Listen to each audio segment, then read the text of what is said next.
இந்த வாழ்வின் அட்வைஸ் பண்ணுறவன் இல்லை சார். ரைட்டு, நான் 1 மணி நேரம் உங்களோட பேச போகிறேன்னா ஒரு வார்த்தை கூட என் வாயிலேருந்து அட்வைஸ் பண்ணவே மாட்டேன். நான் உயிரே பண்ணாலும் நான் யார் உங்களுக்கு அட்வைஸ் பண்ணுறதுக்கு?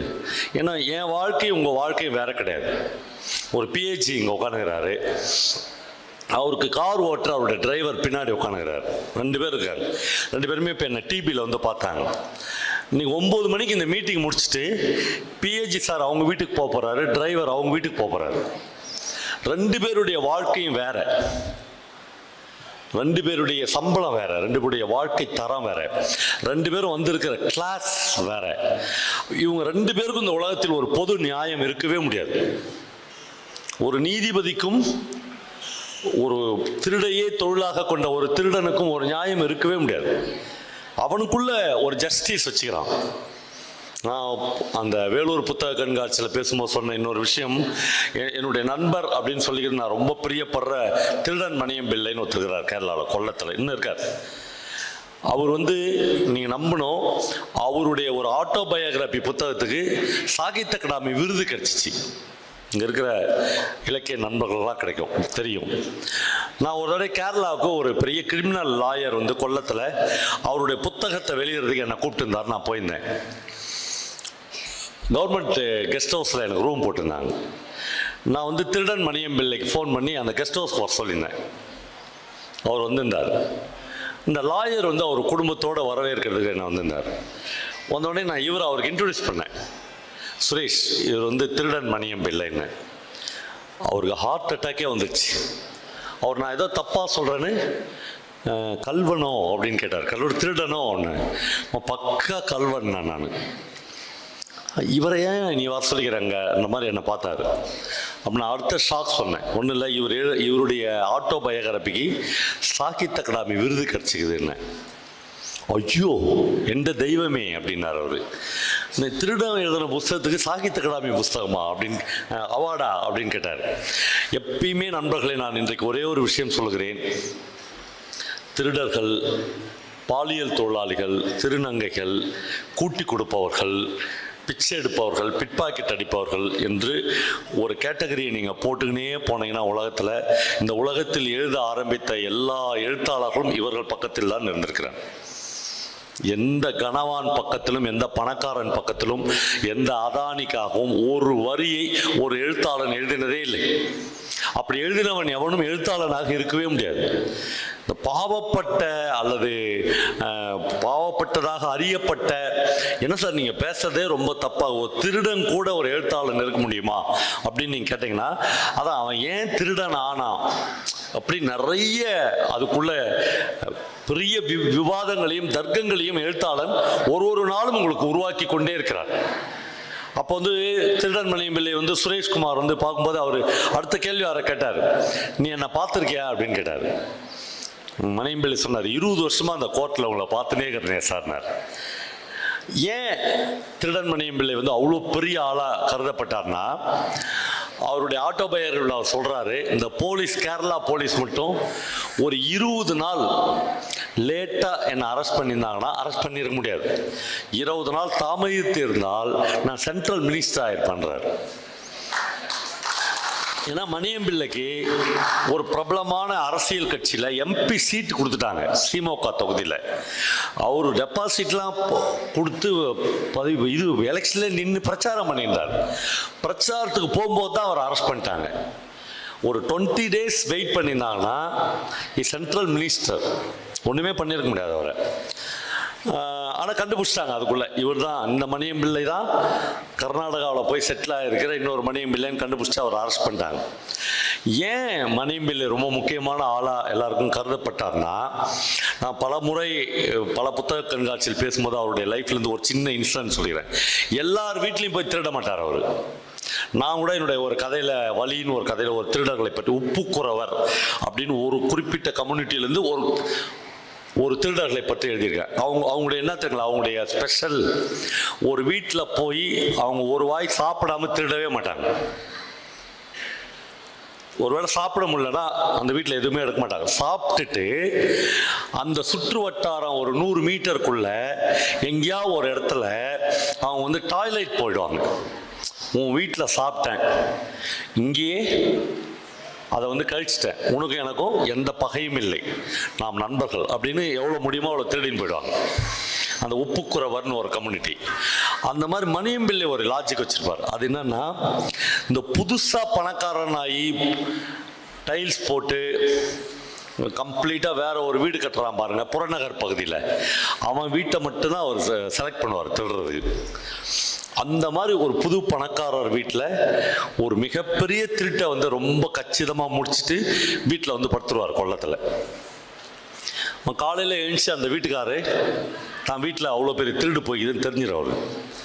அவர் கார் எடுத்து நேராக போலீஸ் ஸ்டேஷன் போனல, அவர் போக மாட்டார், நேராக மணியம் பிள்ளை வீட்டுக்கே போயிடுவார். தெரியும் அவருக்கு யார் நைட் வந்ததுன்னு. போய் காலிங் பெல் அழுத்துவார். மணியம் பிள்ளை தூக்க கழகத்தில் எழுந்துச்சு வந்து, என்ன சாரே அப்படின்னு கேட்பார். இல்லை நைட் அண்ணன் நம்ம வீட்டுக்காக வந்தேங்க பழகுது அப்படின்னு கேட்பார். அவர் இவர் சொல்லுவார், நான் வரல. இல்லை நீங்கள் வந்தது போனது வெற்றிகரமாக தொழிலை முடிச்சது எல்லாமே எனக்கு தெரியும். நான் போலீஸ் ஸ்டேஷனுக்கே போகல. உங்கள் திறமையில் நீங்கள் எவ்வளோ திருந்தீங்களோ நீங்களே வச்சுக்கங்க, எனக்கு ஒரே ஒரு கேள்விக்கு மட்டும் பதில் சொல்லுங்க, நான் போயிடுறேன்னு சொன்னார்.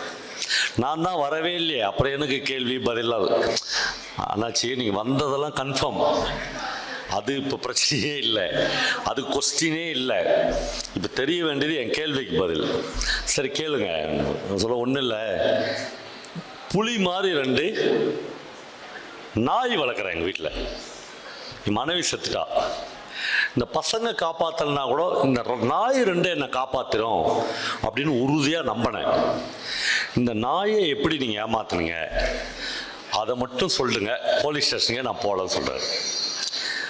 மணியம்பிள்ளை சொல்லுவார், ஒன்றும் இல்லை, நான் ராத்திரி 8:30 மணிக்கு உங்கள் வீட்டுக்குள்ளே வந்து செட்டில் ஆகிட்டேன்.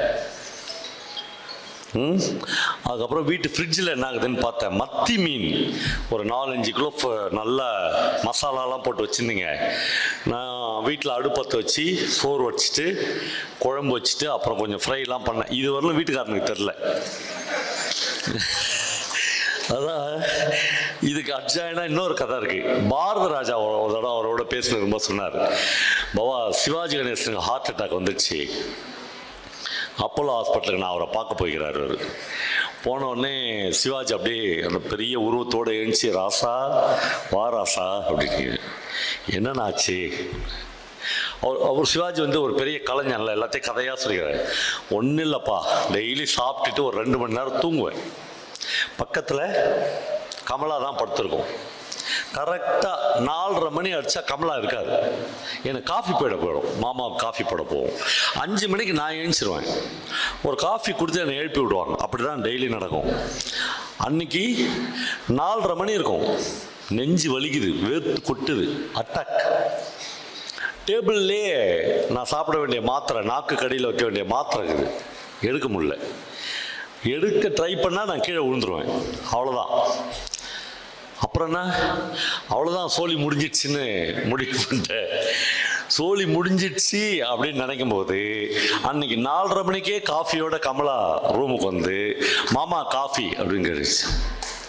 அப்புறம் என்ன காஃபி குடிச்சு அந்த உன் எதிரில் பேசினுக்கிறேன், நல்லா ஆயிடுச்சு சொல்லிட்டு பாரதராஜாட்ட சிவாஜி கேட்குறாரு, சரி மெட்ராஸில் வீடு கட்டிட்டியா அப்படிங்கிறார். 4 வீடு வச்சுக்கிறேன்றார் பாரதராஜா. ரொம்ப சந்தோஷம். எல்லாம் சின்ன சின்ன வீடு தானே அப்படின்னு கேட்குறாரு. பெரிய பங்களா முதல்ல போய் வித்துரு, பெரிய பங்களா கட்டாத. ஏன்னா ராம்குமார் பிரபு அப்படின்னு நான் கூப்பிட்டேன், ஒரு நாயும் திரும்பி பார்க்கல. நம்ம கூப்பிட்டா அப்படி வர அளவுக்கு மாத்திரை எடுத்துன்னு வர அளவுக்கு சின்னதாக வீடு கட்டு, பெரிய வீடு கட்டாத. கூப்பிட்டா கேட்காத அளவு பெரிய வீடு கட்டினா போய் சேர்ந்துருவேன். அட்டாக் வந்துடுச்சுன்னா எந்த நாயும் வராது. ஆமாம், இந்த இவர் வந்து மணியம்பிள்ளை வந்து வீட்டுக்குள்ளே பயங்கர சக்ஸஸாக எல்லாத்தையும் பண்ணிவிட்டு சமைச்சு கொஞ்சம் மயக்க மருந்தெல்லாம் தடவி உள்ளேருந்து அவர் சாப்பிட்ற வெள்ளித்தட்டில் சாப்பிடுவார். புது பணக்காரர்ல, ஆமாம், வெள்ளித்தட்டிலேயே நாய்க்கு சாப்பாடு வச்சுக்கிறார். எங்கால் வச்சு உள்ளேருந்து அப்படி தட்டை விசிறிய சொன்னேன். நாய் வந்து நம்ம முதலாளி தான் மீன் குழம்பு வச்சு நடுராத்தில் நமக்கு சாப்பாடு கொடுக்குறாரு அப்படின்னு க்ளீனாக சாப்பிட்டு ஃப்ளாட் ஆயிடுச்சு. அப்புறம்பா கதையை கேட்குறீங்க, அப்புறம் என்னண்ணா, அப்புறம் சக்ஸஸ்ஃபுல்லாக எல்லாத்தையும் முடிச்சு இந்த வந்து தூங்கிட்டேன், நீங்கள் தான் வந்து தூக்கத்தை கெடுத்துட்டீங்கன்னு சொல்கிறாரு. ஓகே, கங்க்ராச்சுலேஷன், இதோட முடிச்சுக்கலாம் உறவை, இனிமேல் அந்த பக்கம் வந்துடாத, போலீஸுக்கு போகலன்னு போயிட்டார். முதலாளி போயிட்டார். கதை இது கிடையாது. போயிட்டு வீட்டுக்கு போகிறாரு. அந்த 2 நாயும் முதலாளியை பார்த்தோடனே காலை தூக்கி வரவேற்குது, அப்படியே சத்தம் போட்டு. என்கிட்ட சத்தம் போடு, யார்கிட்ட போடணுமோ அவங்ககிட்ட விட்டுரு அப்படின்னு சொல்லி அவர் கீழே குனிஞ்சி நாய்கிட்ட பேசுறாரு. என்னத்தம்மா சொல்றாரு, நீங்கள் என்னை காப்பாற்றுவீங்கன்னு தான்டா நான் தைரியமாக இருந்தேன், கேவலம் ஒரு மத்தி மீனுக்கு இப்படி சோரம் போயிட்டீங்களே அப்படின்னு நாய்கிட்ட பேசுறாரு. ஒரு மத்தி மீனுக்கு இப்படி சோரம் போய் என்ன இப்படி அனாதையாக ஆகிட்டீங்களாடா, உங்களை நம்பி எப்படா வாழறது, நான் என் முகத்திலே முழிக்காதீங்கன்னு சொல்லிட்டு போயிடுறாரு. நண்பர்களே, சத்தியமாக நீங்கள் நம்புங்க, அதான் அந்த நாய்கள் கடைசியாக தண்ணி குடிச்சது. ஒரு வாய் கூட அதுக்கப்புறம் 2 நாய் சோறு கூட எடுத்துக்கல. 6வது நாள் ஒரு நாய், 8வது நாள் ஒரு நாய் செத்துச்சு. இவ்வளவு பெரிய துரோகத்தை நம்ம வீட்டு எஜமானுக்கு நம்ம செய்திருக்கிறோமே என்று 2 நாயும் செத்து போனது. இது எல்லாமே திருடர் பண்ண பிள்ளைகளுடைய அந்த புத்தகத்தில் பதிவாகி இருக்கிறது. அப்போ இதுதான் நமக்கு பெரிய பாடம். நமக்கு வந்து திருக்குறள் சொல்லி, ஔவையார் சொல்லி, நாலடியார் சொல்லி, ஒன்றுனா சொல்லி நீ இப்படி நடந்துக்கோ இப்படி நடந்துக்கோன்னு ஸ்டூடெண்ட்ஸ்க்கும் பெரியவங்களுக்கும் சொல்ல சொல்ல இதுக்கு நேர் எப்படி நம்ம நடக்கிறது நம்ம யோசிச்சுன்னே இருப்போம். எப்பயுமே இந்த அட்வைஸ் வந்து உலகத்தில் மனிதர்களுக்கு பிடிக்கவே பிடிக்காது.